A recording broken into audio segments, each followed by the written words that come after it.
ఈరోజు ఉదయం అక్కడ మన కుందుర్తి మండలంలోని శనగల్లి గ్రామంలో ముస్తఫా ఒక చిన్న షాప్ ఉంది. ఆయన షాప్ అని చిన్న గోడ ఉంది.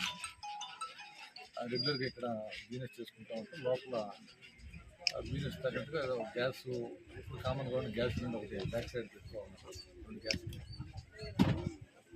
నైట్ ఏదో అక్కడ మామూలుగా రెగ్యులర్గా వెళ్ళిపోయింది. మామూలుగా ఉదయం వచ్చి ఆయన పని ఆయన చేసుకుంటా ఉన్నారు. గ్యాస్ లోపల లీక్ అయింది గమనించుకోకపోవడం వల్ల లైట్ వేసినట్టుగా అతను లైట్ వేసిన తర్వాత లోపల ఫ్లేమ్స్ వచ్చి కూడా గమనించలేదు. తర్వాత బయట పబ్లిక్ గ్రామ ప్రజలు పొగలు వస్తున్నాయని చూసి దగ్గరికి రావడం వల్ల ఒక గ్యాసు మొదట పూర్తిగా మండుకొని కొంత ఆగిపోయిన తర్వాత పూర్తిగా ఆగిపోయినంత చుట్టుపక్కల చూసేవాళ్ళు